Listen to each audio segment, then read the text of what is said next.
Welcome to Wellspring Wednesday. Wherever you are, we are glad you are with us today. Please enter as fully into worship as you are able by lighting your chalice and singing and praying along with Drew and I.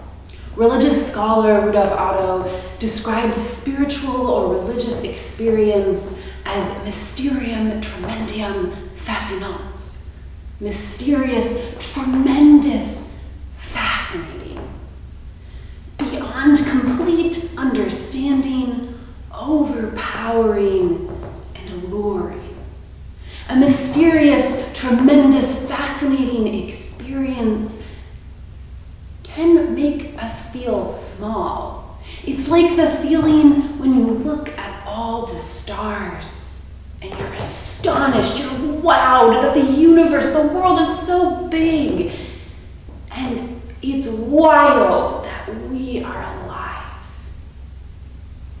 Even if it's kind of scary or doesn't entirely make sense, that smallness isn't necessarily negative. Right? The smallness can remind us of the vulnerability and the miracle of our breath and our heartbeat. It can remind us that we are connected to what is greater than us, what is beyond us. It can remind us of our passion. It can remind us of the wildness of being alive. It might even give us the courage to open our arms up and embrace the whole world. Telling us, reminding us again what we want our lives to be about. What matters most. Come, let us worship together.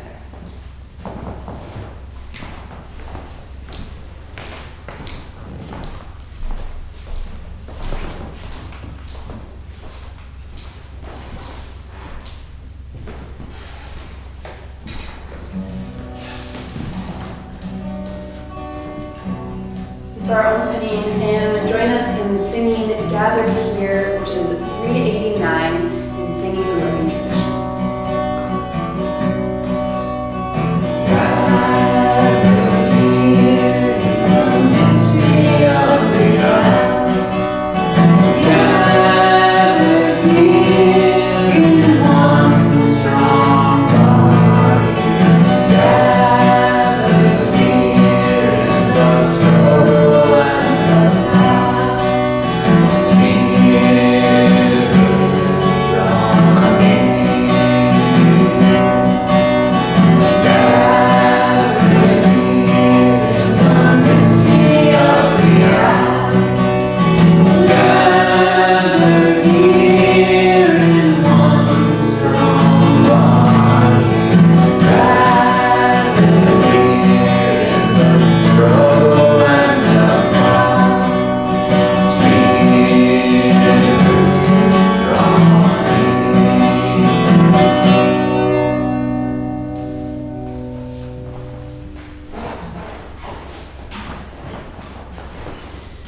Each week we take the time to listen to the joys and sorrows alive in our congregation. Together we celebrate, we grieve, and we tenderly hold what is as well as what we long for.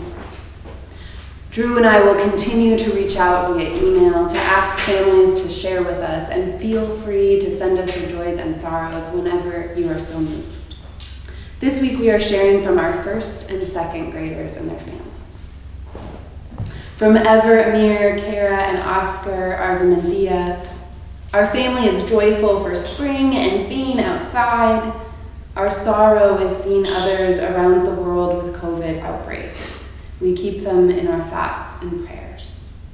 Second grader Sebastian Holland shares, "My joys are our new swing and my new bike. My sorrows are I miss school due to quarantine and don't know all the sports for Randy's races." Dad Shandon adds that Randolph Heights Elementary School mascot is a dragon named Randy. Every year they have creative sports afternoon for the kids. The Phi Ed teacher is an amazing woman who creatively comes up with events the kids love, and she is also a professional hockey player for the Minnesota Whitecaps, so that's pretty cool too. From second grader Winnie Lloyd, joy. She is excited to get a skateboard for her birthday, and sorrow. She wants to be back to school in person. From the Hoffman and Salmons family, Althea, Clara, Peter, and Kate. We have been thoroughly enjoying the warmth and light of spring, which has allowed us to play lots with friends and means that all the baby geese are hatching. We're also eagerly awaiting the arrival of a new cousin this week and praying that all goes smoothly. But since she will be born in Missouri, we're sad we won't get to meet her very soon. Second grader Lachlan Salas says, a sorrow from the past week is my mom's neck has been hurting because of a pinched nerve.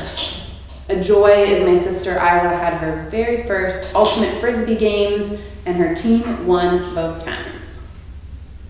And a few extra joys and sorrows from RE staff families. Michelle Mishi shares, I am glad that all three of us, me, Karma, and Jeff, are in the home stretch with our classes. We are planning camping trips and home renovations. I am sad that so many people won't take the COVID-19 vaccine, and I hope that it won't mean we have to continue to worry about being in person for such a long time. Drew Danielson and his family, Betsy, Hearn, Harper, and Atticus' joys are Atticus has committed to Catholic University in Pittsburgh, where he will play lacrosse this fall. All of his friends have also decided that what they will do after graduation, and everyone is breathing a big sigh of relief. Atticus is vaccinated, as are most of his friends, and they're finally getting outside and just playing. Harper's glad for a springtime that is feeling balanced between going to school, seeing friends in more social situations, and still doing some fun Zoom calls with people far away. And their family's sorrow is that there was very scary gunfire in the neighborhood this weekend, that people were hurt, and that the community is frightened and angry. We hope the community can come together over this for a more positive future. And I add a joy for getting to celebrate the coming of agers over the last 2 weeks, and a joy and sorrow for the families that are being reunited after years apart, and all the families that are still separated from their loved ones due to our country's immigration policies. And will you pray with me?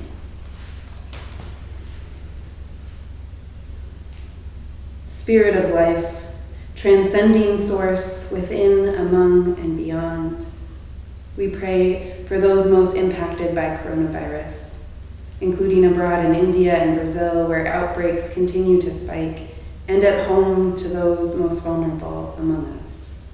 We pray for healing from pinched nerves and for smooth childbirth, bringing new life into this complicated and wondrous world. We are grateful to be able to play. Grateful for skateboards, bikes, swings, frisbees, and sports that help us play and move. We are especially grateful for the times we can play out in the sun safely with friends and family.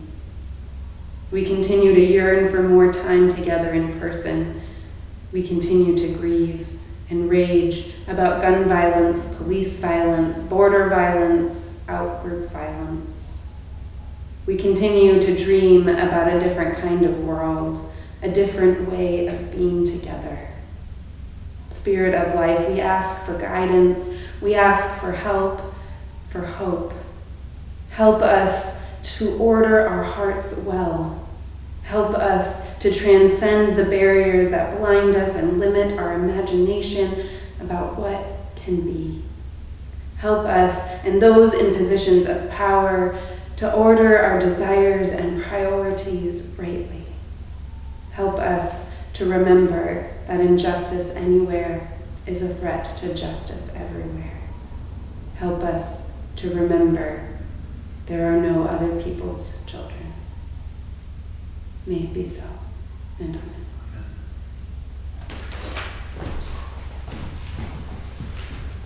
When I breathe in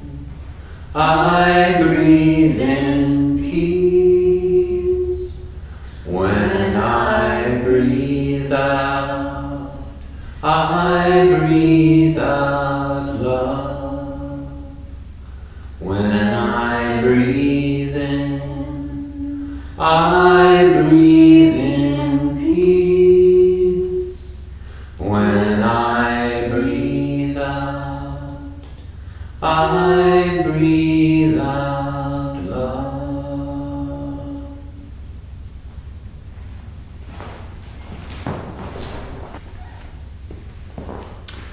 Kids and adults, do you ever get asked to explain yourself a little bit better? You say something you believe and people go, what do you mean by that? Can you tell me more? Can you help me understand that? And you rack your brain and you think, I'm not sure how to say it, but I know what it means to me. I know how it feels. The theme for this month at Unity is transcendence. And that's one of those words that's like that for me. I mean, I know what the dictionary says it means. Transcending means to go beyond, to go through, to go higher or to something bigger, to not let yourself get stuck. That's good, but does that really get to what it means for us here? So, what could I tell you? What's a story I could tell to better explain what transcendence means? So, you may remember a couple months ago we told a story about Henry David Thoreau. And he's the guy who left the town to go live in the woods by himself for a couple of years and to listen to the trees and things like that. He was a transcendentalist. There's that word again, transcendental. So let's see if we can get at it. The cabin where Henry built his little, or the land where Henry built his little cabin, that was on property that was owned by a man named Ralph Waldo Emerson. Ralph Waldo Emerson is another transcendentalist that we Unitarians think is very important. And I want to actually tell you a story about Ralph Waldo Emerson. So when I hear that name, that is one of the stodgiest, most complicated names I can ever hear. And I think of a very serious, learned man, a philosopher, a smart guy. And that's true. That's who he was. He did all that. He wrote books, he wrote poetry. He even went to Harvard to become a minister. He belonged to a family in the town of Concord, Massachusetts. That was a wealthy and important family. Town leaders, ministers, all. Now, you could be saying, Drew, so far, your story about Ralph Waldo Emerson is not real interesting. Certainly not a transcendent story. And that might be true. But here's the thing about Ralph Waldo Emerson. I told you he went to Harvard. He got kicked out of Harvard. Now that's kind of interesting. I'm actually not going to tell you exactly about that, but I am going to talk about his beliefs, and that's what it was that got him kicked out of Harvard. So here's my story. It's a winter day, and as I said, the Emersons were an important family. And it is a Sunday, and they go to church. Now, in those days, if you've ever been in New England, you'll still see churches that are like this. The churches had private boxes where the families would sit. Literally boxes. They have low walls that go around a couple of pews, and a family would buy or rent one of these boxes, and then they could put their own chairs, their own upholstery. They could make them comfortable. They could put a heater in there. They could probably have little snacks in there. And the more wealthy and important a family was, the more luxurious they would make their box, and their box would be right up front, because that shows that they're important, right? Well, Ralph Waldo Emerson did not like that idea of church being someplace where you showed your power and your wealth. So actually, Ralph Waldo Emerson liked to sit up in the balcony.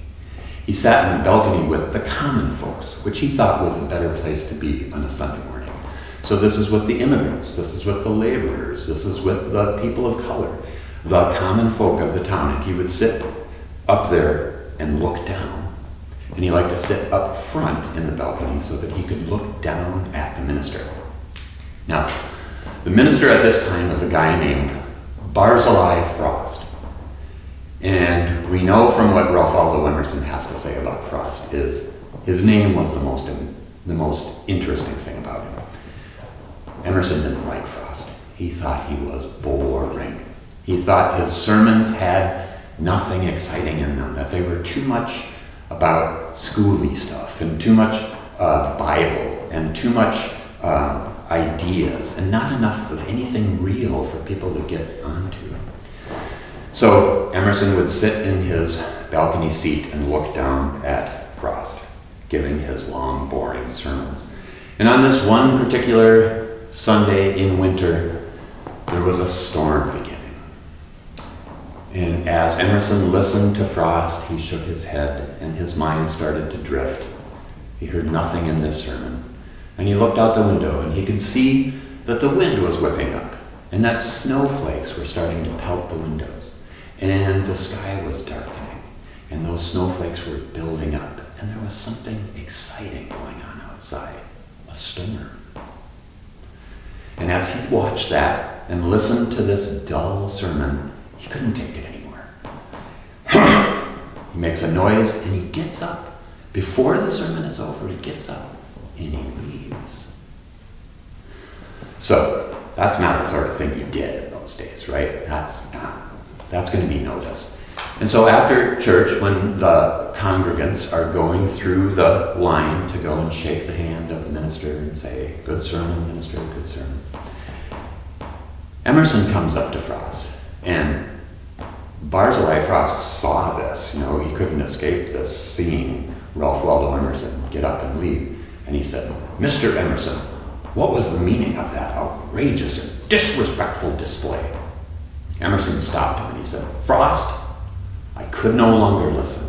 There was no life in your sermon. You didn't talk about anything of life. Have you ever lived? Do you live at all? Do you know what life is?" And Frost is like, "Well, I'm a very important person himself." But Emerson said, "Frost, while you were droning on and on, I looked out that window and I saw snowflakes that had more life than anything you had to say. It's cold out there. The wind is blowing. The snow is piling up. That is life, man. That is life. That is what we live." Well, you can imagine that the congregants around were embarrassed and politely coughing, and Frost was outraged. But this is what Emerson believed. This is the type of belief that got Emerson kicked out of Harvard. And this is what the Transcendentalists believed. The Transcendentalists believed that it was all in life, that life needed to be lived. So may we go out there and live our lives.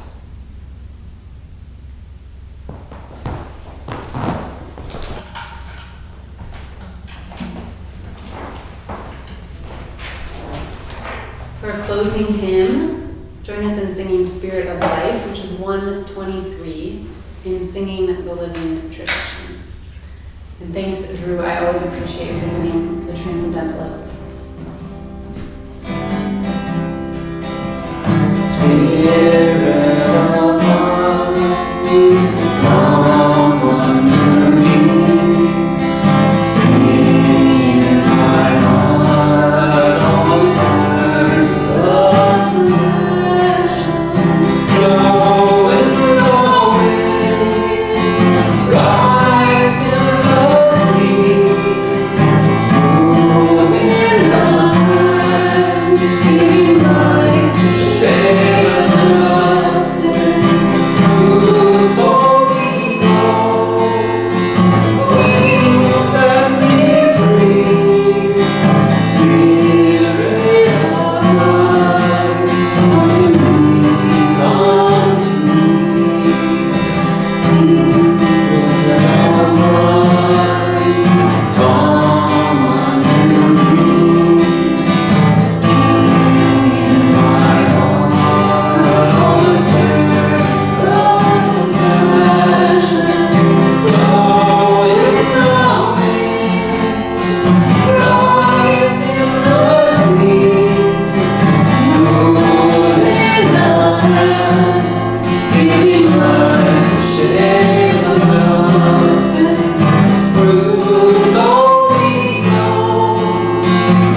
spirit of life come to us as we live it.